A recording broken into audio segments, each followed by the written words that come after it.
ஆலயத்தில் நாம் நுழைகையிலே புது நினைவுகள் எழுகின்றன. அந்த நினைவுகளின் வருகையிலே நம் எண்ணங்கள் நுழைகின்றன. ஆலயத்தில் நாம் நுழைகையிலே புது நினைவுகள் எழுகின்றன.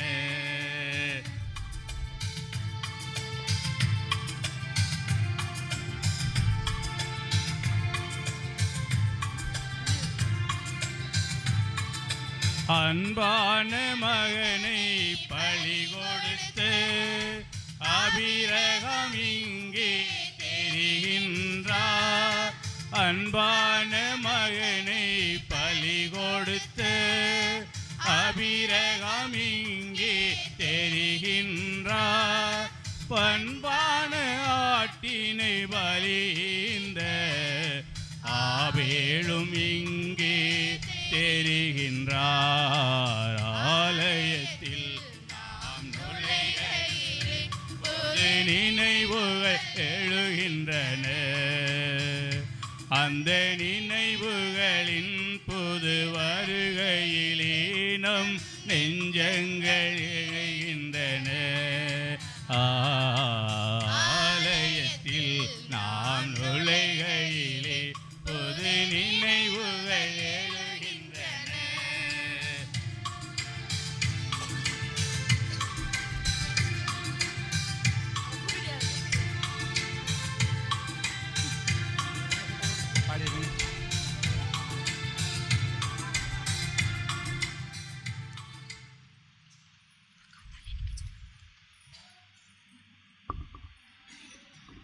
மன்றாடுவோமாக. என்றென்றும் உள்ள எல்லாம் வல்ல இறைவா,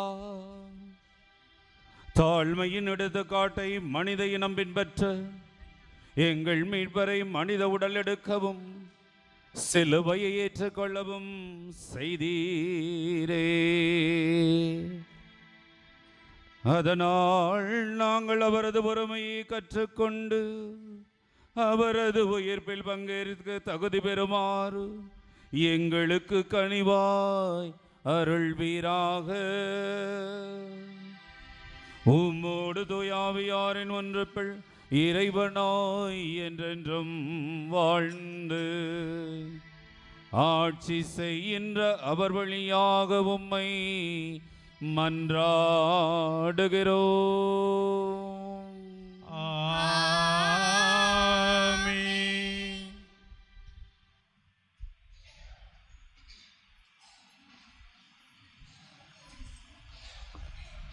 இன்றைய திருப்பலியானது ஏஆர்மங்கலம் அருள் செல்வி குடும்பத்தார்கள் மரித்த அலெக்சாண்டர் ஆன்ம இளைப்பாற்றிக்காக இவர் செய்த பாவங்கள் மன்னிக்கப்பட்டு நித்திய வாழ்வு வேண்டியும் திருப்பலியை ஒப்புக் கொடுக்கின்றார்கள். மேலும் இன்றைய நாளில் மரித்த மரிய சிங்கராஜருடைய ஆன்ம இளைப்பாற்றிக்காக இறைவன் செய்த அனைத்து பாவங்களை மன்னித்து நித்திய இளைப்பாற்றி கொடுக்கவும், மேலும் வெளியேக்கோட்டை திரு ஜான் திருவிழக்கின்ற இறந்து போன ஜானுடைய நிலத்திய இளைப்பாற்றிக்காகவும், மேலும் லிலி திரு சமரி எடுக்கிற திருப்பலி ஆசீர்வாதத்திற்காக இப்படி ஒப்புக் கொடுக்கின்றார்கள். முதல் வாசகம். நிந்தனை செய்வோருக்கு என் முகத்தை மறைக்கவில்லை, இழிநிலையை நான் அடைவதில்லை என்று அறிவேன். இறைவாக்கினர் எசாயா நூலிலிருந்து வாசகம். அதிகாரம் 50, உயிருள்ள வார்த்தைகள் 4 முதல் 7 இறுதியாக.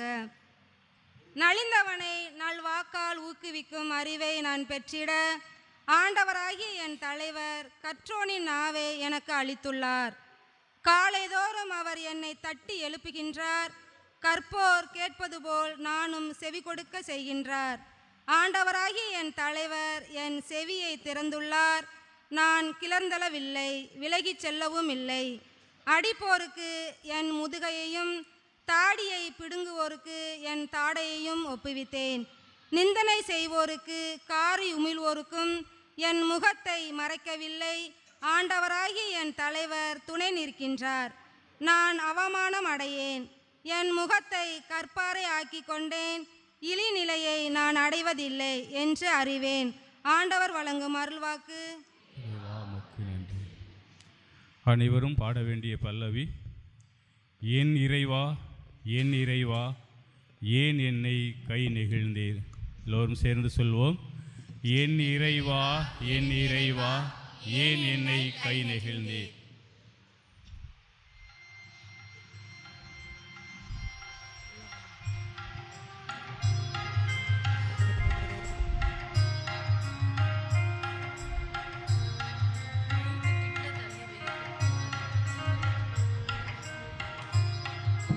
என் இறைவா என் இறைவா ஏன் என்னை கை நெகிழ்ந்தீர். எல்லோரும் இணைந்து என் இறைவா என் இறைவா ஏன் என்னை கை நெகிழ்ந்தீர். மீண்டும் ஒரு முறை.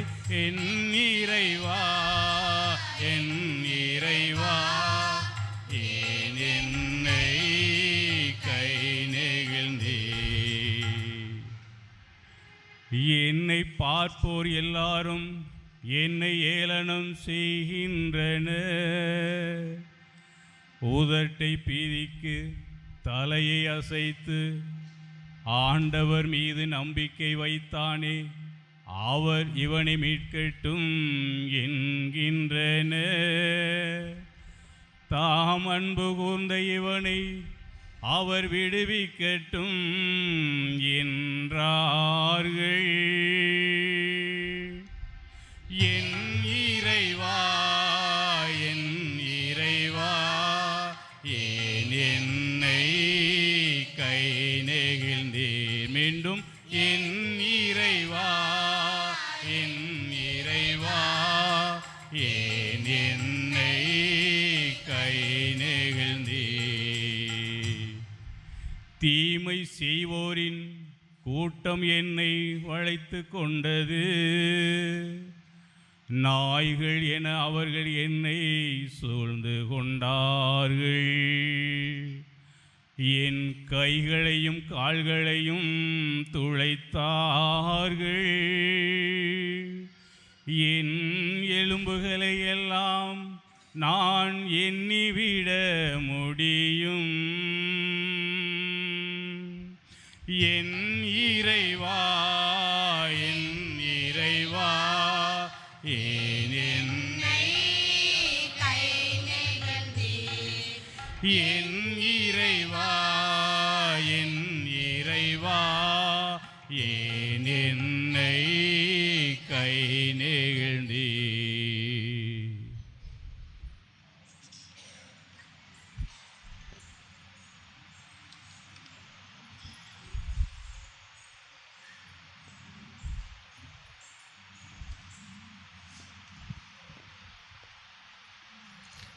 இரண்டாம் வாசகம். கிறிஸ்து தம்மையே தாழ்த்தி கொண்டார், எனவே கடவுளும் கிறிஸ்துவை உயர்த்தினார். திருத்தூதர் பவுல் பிலிப்பியருக்கு எழுதிய திருமுகத்திலிருந்து வாசகம். அதிகாரம் 2, இறை திருவார்த்தைகள் 6 முதல் 11 வரை. கடவுள் வடிவில் விளங்கிய கிறிஸ்து கடவுளுக்கு இணையாயிருக்கும் நிலையை வலிந்து பற்று கொண்டிருக்க வேண்டியதொன்றாக கருதவில்லை. ஆனால் தம்மையே வெறுமையாக்கி அடிமையின் வடிவை ஏற்று மனிதருக்கு ஒப்பானார். மனித உருவில் தோன்றி சாவை ஏற்கும் அளவுக்கு, அதுவும் சிலுவை சாவையே ஏற்கும் அளவுக்கு கீழ்ப்படிந்து தம்மையே தாழ்த்தி கொண்டார். எனவே கடவுளும் அவரை மிகவே உயர்த்தி எப்பெயருக்கு மேலான பெயரை அவருக்கு அருளினார். ஆகவே இயேசுவின் பெயருக்கு விண்ணவர் மன்னவர் கீழுலகோர் அனைவரும் மண்டியிடுவர்.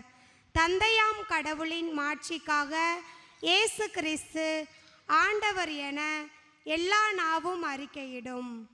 ஆண்டவர் வழங்கும் அருள்வாக்கு. இறைவா உமக்கு நன்றி.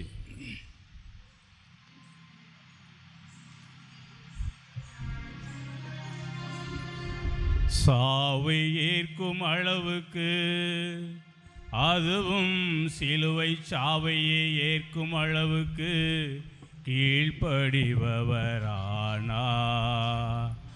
ஆதலால் தான் அவரை மிகவே உயர்த்தி எப்பெயருக்கு மேலான பெயரை அவருக்கு அருளினார்.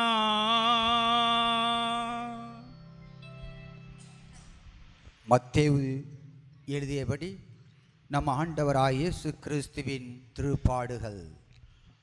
12 ஒருவராகிய யூதாசு இஸ்காரியோத்து தலைமை குருவிடம் வந்து,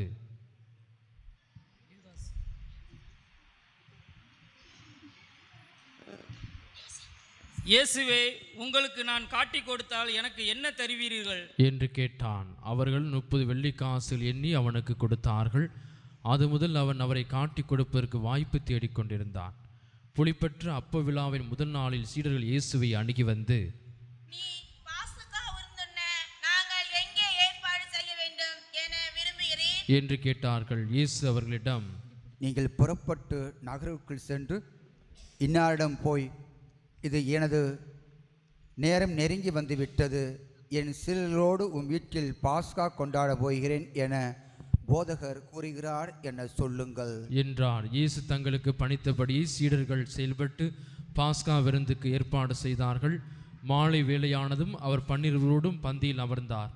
அவள் உண்டு கொண்டிருந்த பொழுது அவர், உங்களுக்குள் ஒருவன் என்னை காட்டிக் கொடுப்பான் என உறுதியாக உங்களுக்கு சொல்லுகிறேன் என்றார். அப்பொழுது அவர்கள் மிகவும் வருத்தமுற்றவர்களாய், ஆண்டவரே, அது நானோ என ஒவ்வொருவரும் அவரிடம் கேட்கத் தொடங்கினார்கள். அதற்கு அவர், என்னுடன் பாத்திரத்தில் தொட்டு உண்பவனே என்னை காட்டிக் கொடுப்பான். மானிட மகன் தம்மை பற்றி மறைநூல் எழுதியுள்ளபடியே போகிறார். ஆனால் ஐயோ, அவரை காட்டிக் கொடுப்பவனுக்கு கேடு.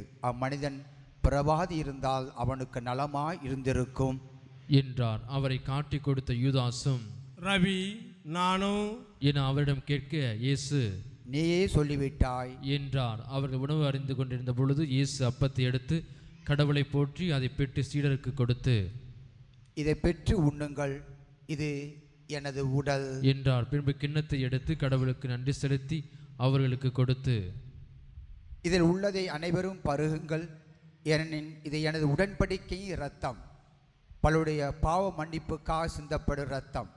இனிமேல் என் தந்தையின் ஆட்சி வரும் அந்நாள்தான் நான் உங்களோட திராட்சை பழ ரசத்தை குடிப்பேன், அதுவரை குடிக்க மாட்டேன் என நான் உங்களுக்கு சொல்லுகிறேன் என்றார். அவர்கள் புகழ் பாடல் பாடிவிட்டு ஒளிவமலைக்கு சென்றார்கள். அதன் பின்பு இயேசு அவர்களிடம், இன்று இரவு நீங்கள் அனைவரும் என்னை விட்டு ஓடி போய்வீர்கள், ஏனெனில் ஆயரை வெட்டுவேன், அப்பொழுது மந்தையில் உள்ள ஆடுகள் சிதைக்கப்படும் என்று மறைநூல் எழுதியுள்ளது. நான் உயிருடன் எழுப்பப்பட்ட பின்பு உங்களுக்கு முன்பே கலிலியாவுக்கு போவேன் என்றார். அதற்கு பேதுரு அவரிடம், எல்லாரும் உம்மை விட்டு ஓடி போய்விட்டாலும் நான் ஒருபோதும் ஓடி போக மாட்டேன் என்றார். இயேசு அவரிடம், இன்று இரவில் சேவலுக்கு முன் மும்முறை நீ என்னை மறுதளித்தாய் என உறுதியாக உனக்கு சொல்லுகிறேன் என்றார். பேதுரு அவரிடம், நான் உம்மோடு சேர்ந்திருக்க வேண்டியிருந்தாலும் உம்மை ஒருபோதும் மறுதலிக்க மாட்டேன் என்றார். அவ்வாறு சீடர்கள் அனைவரும் சொன்னார்கள். பின்னர் இயேசு சீடர்களுடன் கெத்சமனி எனும் இடத்திற்கு வந்தார்.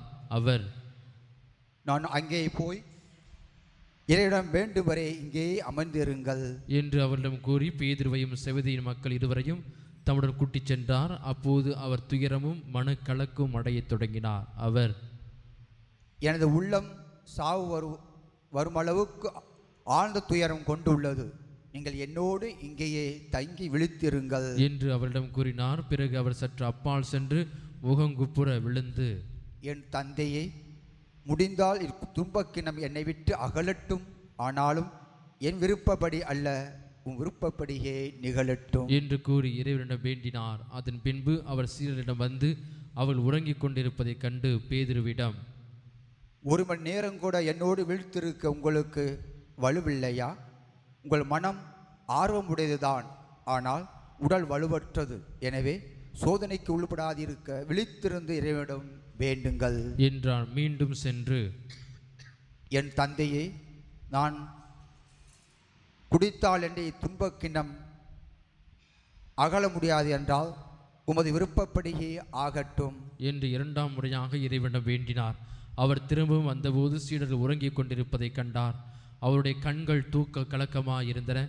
அவர் அவர்களை விட்டு மீண்டும் சென்று மறுபடியும் அதே வார்த்தைகளை சொல்லி 3ஆம் முறையாக இறைவனிடம் வேண்டினார்.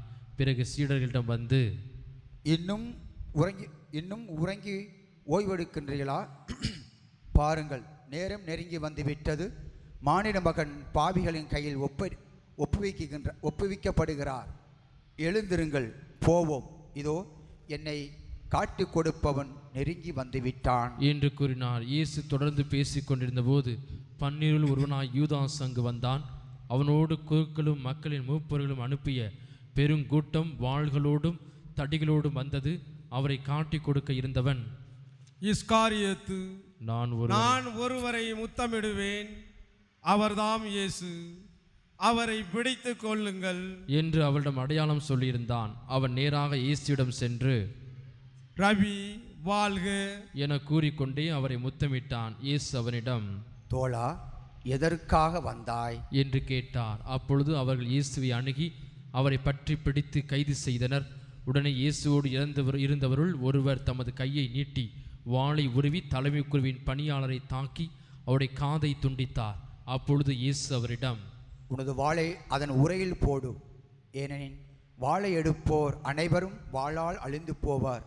நான் என் தந்தையின் துணையை வேண்ட முடியாதென்று நினைத்தாயா? நான் வேண்டினால் அவர் 12 பெரும் படைப்பிரிவுகளுக்கு மேற்பட்ட வானதூதரை எனக்கு அனுப்பி வைப்பார். அப்படியானால் இவ்வாறு நிகழ வேண்டும் என்ற மறைநூல் வாக்குகள் எவ்வாறு நிறைவேறும் என்றார். அவ்வேளையில் இயேசு மக்கள் கூட்டத்தை பார்த்து, கல்வனை பிடிக்க வருவது போல் வாளோடும் தடியோடும் என்னை கைது செய்ய வந்தது ஏன்?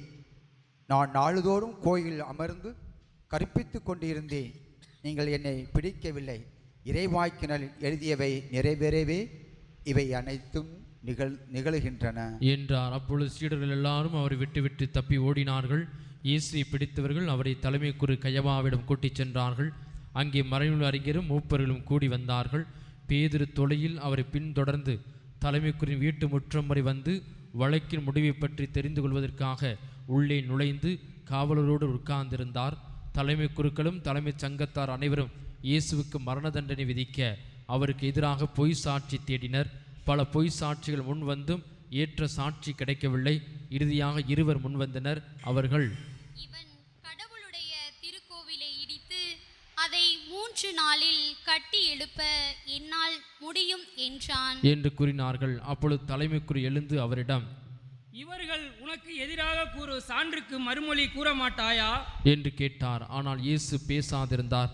மேலும் தலைமை குரு அவரிடம், நீ கடவுளின் மகனாகிய மெசியாவா? வாழும் கடவுளின் பெயரால் ஆணையிட்டு செல்லுமாறு உன்னிடம் கேட்கிறேன் என்றார். அதற்கு இயேசு, நீரே சொல்லுகின்றீர். மானிட மகன் வல்லவராம் கடவுளின் வலப்பக்கத்தை வீட்டிருப்பதையும் வான மேகங்கள் மீது வருவதையும் இது முதல் நீங்கள் காண்பீர்கள் என உங்களுக்கு சொல்லுகிறேன் என்றார். உடனே தலைமை குரு தம் மேலுடையை கிழித்து கொண்டு, இவன் கடவுளே பழிந்துரைத்தான், இன்னும் நமக்கு சான்றுகள் தேவையா? இதோ இப்பொழுதும் நீங்களே பழிப்புரையை கேட்டீர்களே, நீங்கள் என்ன நினைக்கிறீர்கள் என்று கேட்டார். அதற்கு அவர்கள், இவன் சாக வேண்டியவன் என பதிலளித்தார்கள். பின்பு அவருடைய முகத்தில் துப்பி அவரை கையால் குத்தினார்கள். மேலும் சிலர் அவரை கன்னத்தில் அறைந்து, இறைவாக்கினர் மெசியாவே, உன்னை அடித்தது யார்? சொல் என்று கேட்டனர். பேதுரு வெளியே முற்றத்தில் உட்கார்ந்திருந்தார். பணிப்பெண் ஒருவர் அவரிடம் வந்து, நீயும் கலிலேயனாகிய இயேசுவோடு இருந்தவன் தானே என்றார். அவரோ, நீர் சொல்வது என்னவென்றே எனக்கு தெரியவில்லை என்று அவர்கள் அனைவரும் முன்னிலையிலும் மறுதளித்தார். அவர் வெளியே வாயிலருகே சென்றபோது வேறொரு பணிப்பெண் அவரை கண்டு, இவன் நாசரேத்து இயேசுவோடு இருந்தவன் என்று அங்கிருந்தோரிடம் சொன்னார். ஆனால் பேதுரு, இம்மனிதனை எனக்கு தெரியாது என ஆணையிட்டு மீண்டும் மறுதளித்தார். சற்று நேரத்திற்கு பின் அங்கே நின்றவர்கள் பேதுருவிடம் வந்து, உண்மையாகவே நீயும் அவர்களை சேர்ந்தவனே, ஏனெனில் உன் பேச்சே உன்னை யார் என்று காட்டிக் கொடுக்கிறது என்று கூறினார்கள். அப்பொழுது அவர், இந்த மனிதனை எனக்கு தெரியாது என்று சொல்லி சபிக்கவும் ஆணையிடவும் தொடங்கினார். உடனே சேவல் கூவிற்று. அப்பொழுது சேவல் கூவுமுன் நீ என்னை 3 முறை மறுதளிப்பாய் என்று இயேசு கூறியதை பேதுரு நினைவு கூர்ந்து வெளியே சென்று மனம் நொந்து அழுதார். பொழுது விடிந்ததும் தலைமை குருக்கள் மக்களின் மூப்பர்கள் யாவரும் இயேசுவை கொல்ல அவருக்கு எதிராக ஆலோசனை செய்தனர். அவரை கட்டி இழுத்துச் சென்று ஆளுநர் பிலாத்திடம் ஒப்புவித்தனர். அதன்பின் இயேசு தண்டனை தீர்ப்பு அடைந்ததை கண்டபோது அவரை காட்டி கொடுத்த யூதாசு மனமருந்தி தலைமை குருக்களிடமும் மூப்பர்களிடமும் 30 வெள்ளிக்காசுகளையும் திருப்பி கொண்டு வந்து, பழிபாவம் இல்லாதவரை காட்டி கொடுத்து பாவம் செய்தேன் என்றான். அதற்கு அவர்கள், அதை பற்றி எங்களுக்கு என்ன, நீயே பார்த்துக்கொள் என்றார்கள். அதன் பின்பு அவன் அந்த வெள்ளிக்காசுகளை கோவிலில் எறிந்துவிட்டு புறப்பட்டு போய் தூக்கு போட்டு கொண்டான். தலைமை குருக்கள் வெள்ளிக்காசுகளை எடுத்து, இது இரத்தத்திற்கான விளையாதலால் இதை கோவிலில் காணிக்கை பெட்டியில் போடுவது முறையல்ல என்று சொல்லி கலந்தாலோசித்து அந்நீர் அடக்கம் செய்ய அவற்றை கொண்டு குயவன் நிலத்தை வாங்கினார்கள். இதனால்தான் அந்நிலம் இரத்த நிலம் என இன்று வரை அழைக்கப்படுகிறது. இஸ்ரேல் மக்களால் விலைமதிக்கப்பட்டவருடைய விலையான 30 வெள்ளிக்காசுகளை கையிலெடுத்து ஆண்டவர் எனக்கு பணித்தபடியே அதை குயவன் நிலத்திற்கு கொடுத்தார்கள் என்று இறைவாக்கினர் எரேமியா உரைத்தது அப்பொழுது நிறைவேறியது. இயேசு ஆளுநர் பிலாத்து முன்னில் நின்று கொண்டிருந்தார். ஆளுநர் அவரை நோக்கி, நீ யூதரின் அரசனா என்று கேட்டார். அதற்கு இயேசு, அவ்வாறு நீரே சொல்லுகின்றீர் என்று கூறினார். மேலும் தலைமை குருக்களும் மூப்பர்களும் அவர் மீது குற்றம் சுமத்திய போது அவர் மறுமொழி எதுவும் கூறவில்லை. பின்பு பிலாத்து அவரிடம், உனக்கு எதிராக எத்தனையோ சான்றுகள் கூறுகிறார்களே, உனக்கு கேட்கவில்லையா என்றான். அவரோ ஒரு சொல் கூட அவனுக்கு மறுமொழியாக கூறவில்லை. ஆகவே ஆளுநர் மிகவும் வியப்புற்றான். மக்கள் விரும்பி கேட்கும் ஒரு கைதியை அவர்களுக்காக விழாவின் போது ஆளுநர் விடுதலை செய்வது வழக்கம். அந்நாளில் பரபா என்னும் பேர் போன கைதி ஒருவன் இருந்தான். மக்கள் ஒன்று கூடி வந்திருந்த போது பிலாத்து அவர்களிடம், நான் யாரை விடுதலை செய்ய வேண்டும் என நீங்கள் விரும்புகிறீர்கள்? பரபாவையா அல்லது மெசியா என்னும் இயேசுவையா என்று கேட்டான். ஏனெனில் அவர்கள் பொறாமையில்தான் இயேசுவை தன்னிடம் ஒப்புவித்தார்கள் என்பது அவனுக்கு தெரியும்.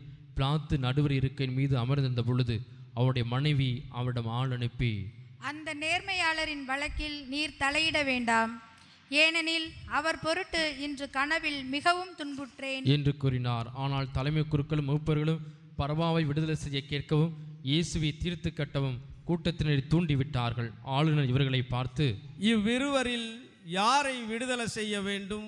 உங்கள் விருப்பம் என்ன என கேட்டான். அதற்கு அவர்கள் என்றார்கள். பிலாத்து அவர்களிடம், அப்படியானால் மெசியா என்னும் இயேசுவை நான் என்ன செய்ய வேண்டும் என்று கேட்டான். அனைவரும் என்று பதிலளித்தன. அதற்கு அவன், இவன் செய்த குற்றம் என்ன என்று கேட்டான். அவர்களோ என்று இன்னும் உரக்க கத்தினார்கள். பிலாத்து தன் முயற்சியால் பயனேதும் ஏற்படவில்லை, மாறாக கலகமே உருவாகிறது என்று கண்டு கூட்டத்தினரின் முன்னிலையில் தண்ணீரை எடுத்து, இவனது இரத்த பலியில் எனக்கு பங்கில்லை, நீங்களே பார்த்து கொள்ளுங்கள் என்று கூறி தன் கைகளை கழுவினான். அதற்கு மக்கள் அனைவரும்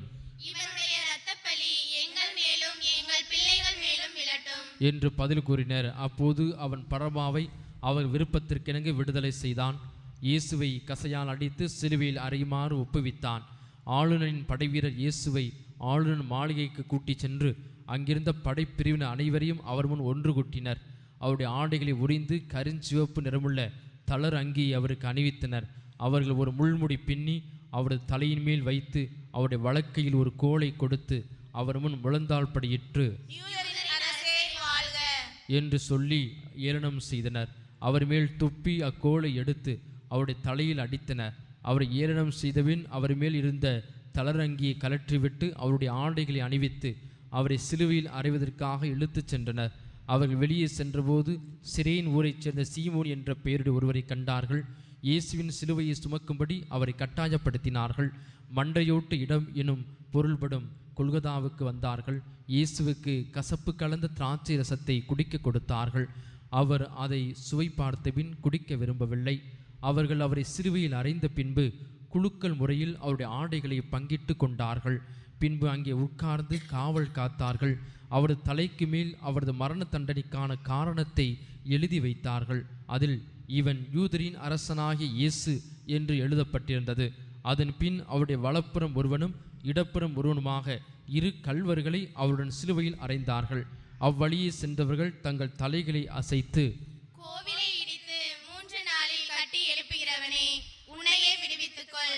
நீ இறைமகன் என்றால் சிலுவையில் இருந்து இறங்கி வா என்று அவரை பழித்துரைத்தார்கள். அவ்வாறே தலைமை குருக்கள் மறைவு அறிஞர்களுடன் மூப்பர்களுடனும் சேர்ந்து அவரை ஏளனம் செய்தனர். அவர்கள், பிறரை விடுவித்தான், தன்னையே விடுவிக்க இயலவில்லை. இவன் இஸ்ரேலுக்கு அரசனாம். இப்பொழுது சிலுவையில் இருந்து இறங்கி வரட்டும், அப்பொழுது நாங்கள் இவனை நம்புவோம். கடவுளிடம் இவன் உறுதியான நம்பிக்கை கொண்டிருந்தானாம்.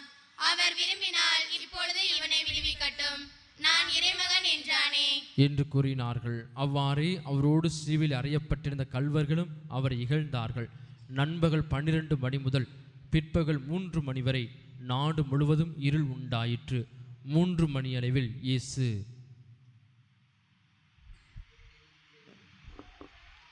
ஏலி ஏலி லாமா சபத்தானி, அதாவது என் இறைவா என் இறைவா ஏன் என்னை கைவிட்டீர் என்று உரத்த குரலில் கத்தினார். அங்கு நின்று கொண்டிருந்தவர்கள் சிலர் அதை கேட்டு, இவன் எலியாவை கூப்பிடுகிறான் என்றனர். உடனே அவர்களுடன் ஓடிச் சென்று கடற்பஞ்சை எடுத்து புளித்த திராட்சை ரசத்தில் தோய்த்து அதை கோலில் மாட்டி அவருக்கு குடிக்க கொடுத்தார். மற்றவர்களோ, ஒரு எலியா வந்து இவனை விடுவிப்பாரா என்று பார்ப்போம் என்றார்கள். இயேசு மீண்டும் உரத்த குரலில் கத்தி உயிர் விட்டார். முழந்தாள் படியிடுவோம்.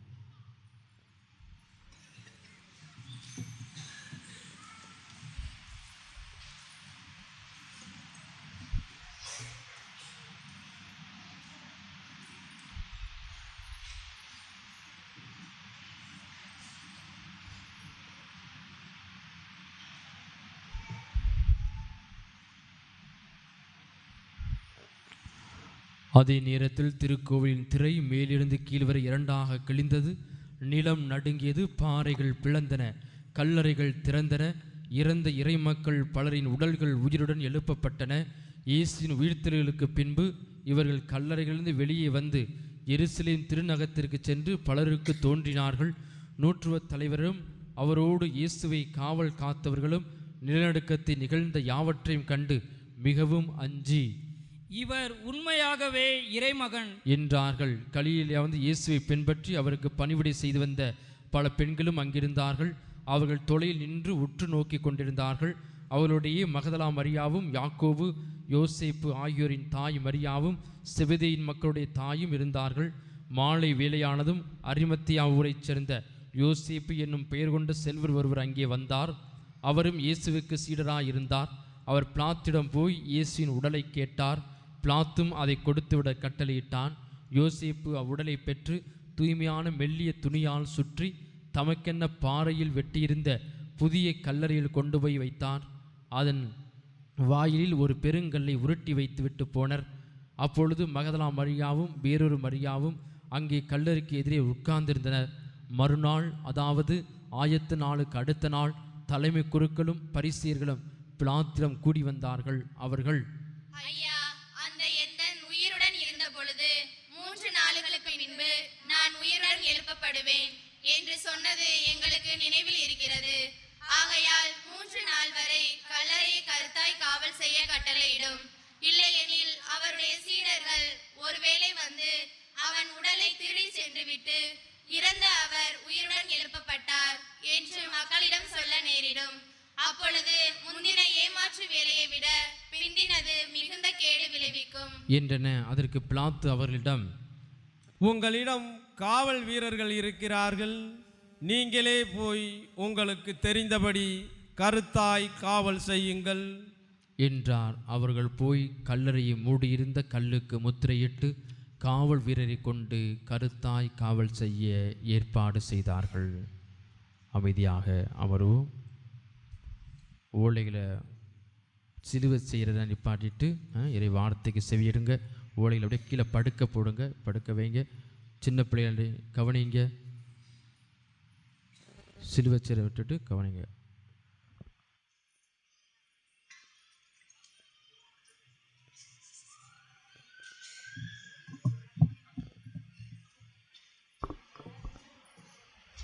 கிறிஸ்து இயேசுவில் அருமையான சகோதர சகோதரிகளே, நல்லா இருக்கிறீங்களா? நான் நல்லா இருக்கேன். நான் சத்தம் பதிலே வரலை நிறைய பேர்கிட்ட இருந்து. எல்லாரும் சொல்லுங்களேன், நல்லா இருக்கிறேன்னு. சந்தோஷம். நல்லா இருக்கிறவங்க நல்ல சந்தோஷமா மகிழ்ச்சியா சொல்லலாம். Price the lord, praise the lord, praise the Lord. Very good. சந்தோஷம். நடந்து வந்த களைப்பு இருக்குன்னா கொஞ்சம் தண்ணிலாம் குடிச்சுக்கோங்க, அதெல்லாம் சரியாயிடும். சரிங்களா? ஆண்டவரின் பாடுகளின் குருத்து ஞாயிறு, இந்த 3 வார்த்தைகளே நமக்கு ஒரு அருமையான பொருளை, அர்த்தத்தை, விளக்கத்தை கொடுக்கின்றது. ஆண்டவருடைய திரு பாடுகளின் குருத்து ஞாயிறு. ஆக முதலிலே நாம் புரிந்து கொள்ள வேண்டும், ஆண்டவர் யார்? இயேசு. இந்த உலகத்தின் அரசனாக, இந்த உலக மக்களின் பாவங்களுக்காக தன்னை பழியாக்கிய, தன்னை சிலுவையில் கையளித்த அந்த இறை மகன் இயேசு இந்த உலகின் ஆண்டவர், நம்மை ஆள்பவர், அவர் அரசர். அதுதான் முதல் வார்த்தை. இரண்டாவதாக திருப்பாடுகள். திருப்பாடுகள் வெறும் பாடுகள் அல்ல, நாம் வாழ்க்கையில் படும் பாடுகள் அல்ல, அது துன்பங்கள், அது வேண்டாத ஒன்று. ஐயோ, ஏன் தான் இந்த கொடுமையோ, எனக்கு மட்டும்தானே நடக்குது அப்படிலாம் நம்ம வேதனைப்படுவோம். எனக்கு மட்டும்தானே சோதனை, ஆண்டவனுக்கு கண்ணு இருக்கா, காது இருக்கா, ஐயோ இப்படிலாம் சோதிக்கிறாரே அப்படின்னு சொல்லுவோம். அது வெறும் பாடுகள், அது மனிதர்களாகிய நாம் படும் பாடுகள். இந்த உலகில் பிறந்த ஒவ்வொரு மனிதனும், ஒவ்வொரு குடும்பமும் நிச்சயமாக இத்தகைய பாடுகளை கடந்துதான் செல்ல வேண்டும். ஆக வாழ்க்கை இன்பமும் துன்பமும் நிறைந்ததுதான், மேடு பள்ளங்கள் நிறைந்ததுதான். ஒரே மாதிரி இருக்காது, சமதளமாக இருக்காது. ஒரே மாதிரி எல்லா நேரமும் எல்லா வேளையும் நாம் சந்தோஷமா இருப்போம் அப்படின்னா நிச்சயமாக இல்லை. திடீர்னு ஒரு புயல் அடிக்கும், அப்புறம் ஒரு அமைதி தரும், அப்புறம் திடீர்னு ஒரு குழப்பம் ஏற்படும், அப்புறம் அமைதி ஏற்படும். திடீர்னு ஒரு நிம்மதி இழப்போம், அப்புறம் ஒரு அமைதி ஏற்படும். திடீர்னு நம்முடைய சந்தோஷம், மகிழ்ச்சி, ஒற்றுமை எல்லாம் குலைந்து போகும், அப்புறம் ஒரு ஒற்றுமை உறவு ஏற்படும். எல்லாம் நடக்கும், மாறி மாறி மாறி வந்து கொண்டே இருக்கும். ஆக இந்த வெறும் பாடுகளை கடந்துதான், இந்த வெறும் பாடுகளை, மனிதர்களாகிய நாம் படும் பாடுகளை கடந்துதான் அந்த திருப்பாடுகள். ஏன் திருப்பாடுகள்? புனிதம். அதில் புனிதம் நிறைந்திருக்கிறது, அதில் உண்மை இருக்கிறது, அது மீட்பாக இருக்கிறது, அது இறைவனின் இரட்சிப்பாக இருக்கிறது, அது இறைவனின் திட்டமாக இருக்கிறது, அது இறைவனின் சித்தமாக இருக்கிறது. ஆக இறைவன் நம்மை மீட்டுக்கொள்ள, இறைவன் நம்மை நம் பாவங்களிலிருந்து மீட்க, விடுதலை அளிக்க, நமக்கு இரக்கமும் மன்னிப்பும் நிறைவாய் கொடுக்க, இறைவனின் அருளை நிறைவாக கொடுக்க நமக்காக மேற்கொண்ட அந்த பாடுகள் புனிதம் நிறைந்தது. Price the lord, praise the Lord. ஆக புனிதம் நிறைந்ததனால் தான் அது திருப்பாடுகள். புனிதம் நிறைந்ததால் தான் அது திருப்பாடுகள். அது ஆண்டவர் இயேசுவுக்கு மட்டும்தான் குறிக்கப்படும், வேற யாருக்கும் இல்லை. எத்தகைய பாடுகள் என்றாலும் இல்லவே இல்லை இந்த உலகில். ஏனென்றால் பாடுகளின் வழியாகவே, துன்பங்களின் வழியாகவே அவர் நம்மை மீட்டார். சிலுவையை ஏற்றார், முள்முடி தாங்கினார், ஈட்டியால் குத்தினார்கள், கத்தி கன்னத்தில் அறைந்தார்கள், காரி துப்பினார்கள், ஆடையை கிழித்தார்கள், அவமானப்படுத்தினார்கள், நிர்வாணமாய் நிறுத்தினார்கள், ஆணிகள் அடிக்க கைகளை விரித்து கொடுத்தார், விழாவிலே குத்தினான் என்று எத்தனை எத்தனை கொடுமைகள், கல்தூணில் கட்டி அடித்தார்கள். எல்லாம் பேஷன் ஆஃப் கிரைஸ்ட் அப்படிங்கிற படம் பார்த்துருப்போம், தமிழ்லாம் வந்தது. எவ்வளவு கொடுமையாக இருக்கும். அந்த உண்மையாக நடந்தது. அந்த எருசலேம் நகருக்கு நாம் செல்ல வேண்டும், சென்றால் அதனுடைய உண்மை நிச்சயமாக புரியும். நான் 2013ஆம் ஆண்டிலே அந்த புனித பயணம் மேற்கொண்டேன். எருசலேம் நகர் சென்று வந்தேன். ஆண்டவருடைய பாடுகள், அந்த கல்வாரி மலைக்கு சென்று வந்தேன். அதெல்லாம் பார்க்கும் பொழுது உண்மையாக இருக்கிறது. யதார்த்தமான ஒரு வீதி தான். நாம் மலை அப்படியே பெரும் ஒரு மாதிரி பிரம்மமாக நினச்சிருப்போம். ஆனால் அங்கே சாதாரணமாக இருக்கும். ஒரு கடை வீதி, தெரு, அதில் அப்படியே அதுதான் உண்மை. அப்படித்தான் நடந்தது இறை இயேசுவில் பிரியமான சகோதர சகோதரிகளே. ஆக அத்தனையும் கடந்தார். இவையெல்லாம் அவமானம் அல்ல, இவையெல்லாம் அவமானம் அல்ல, மாறாக இறைவனின் திட்டம், புனிதம் நிறைந்தது. ஆகவேதான் இது திருப்பாடுகள். Praise the lord, praise the lord. மூன்றாவதாக என்ன சொன்னேன்? குருத்து ஞாயிறு. என்னது? குருத்து ஞாயிறு. ஆக ஒருவன் இறக்க வேண்டும், யூதர்களின் இறைவாக்கினராக, இஸ்ரேல் மக்களின் இறைவாக்கினராக, கடவுள் அனுப்பிய ஒரு திருமகனாக பிறந்த இயேசு எருசலேமில் தான் இறக்க வேண்டும் என்பது இறைவாக்கினர்கள் முன்குறித்து சொன்னது.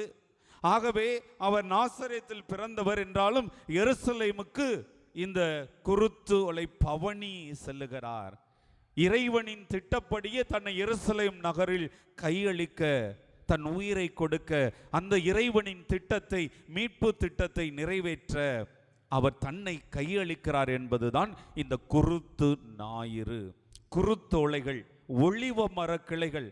ஒளிவ மரத்தெல்லாம் பார்த்துருக்குறேங்க, எருசலேமில் ஒளிவ மரங்கள்லாம் பார்த்துருக்கேன். அழகாக இருக்குது, அவ்வளோ அற்புதமாக இருக்குது. நாம் இங்கே தென்னை மர கிளைகளை எடுத்துக்கிட்டு வர்றோம், அங்கே ஒளிவ மர கிளைகளை எடுத்துக்கிட்டு அவ்வளோ அருமையாக செய்வார்கள். மிக அற்புதமாக இருக்கிறது. இந்த இடங்கள் எல்லாம் நாம் காணும் பொழுது ஒவ்வொரு இடமும் உண்மையை எடுத்து காட்டக்கூடிய இடமாக இருக்கிறது. ஆக இயேசு என்னும் மனிதன் இந்த உலகத்திலே உண்மையாக வரலாற்றிலே வாழ்ந்திருக்கிறார். அதற்கான அப்படிப்பட்ட அடிச்சுவடுகள், அடையாளங்கள் இருக்கின்றன. கண்ணால் பார்த்துட்டு வந்திருக்கேன், கண்ணால் பார்த்து 10 நாட்கள் பயணம், அவ்வளவும் பார்த்துருக்கிறேன். ஆக இயேசுவில் அருமையான சகோதர சகோதரிகளே, இந்த குருத்து ஞாயிறு ஆண்டவரின் பாடுகளை குறிக்கிறது. அதையும் கடந்து நாம் ஒரு புனித வாரத்தில் நுழைகிறோம்.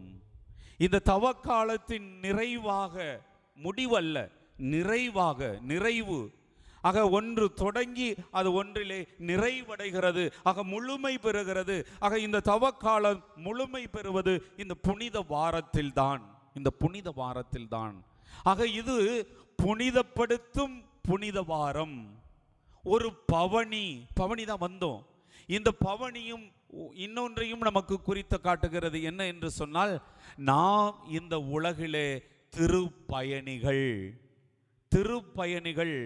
ஆண்டவர் இயேசுவில் நம்பிக்கை கொண்ட மக்களாக பிறப்பு முதல் இறப்பு வரை ஒரு விசுவாச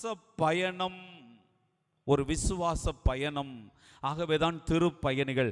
ஆக இன்று எருசலேம் நகருக்கு கழுதை குட்டி மேல் ஏறி இஸ்ரேல் மக்கள் ஓசானா, தாவீதின் மகனுக்கு ஓசானா என்று பாடி அவரை அழைத்து சென்றார்கள், பவனியில் சென்றார்கள், கம்பளி விரித்தார்கள், ஆர்ப்பரித்தார்கள் என்று சொன்னால், நாமும் ஆண்டவர் இயேசுவில் கொண்ட நம்பிக்கையால் இந்த உலகிலே ஒரு திருப்பயணிகள் என்பதையும் அது நினைவூட்டுகிறது.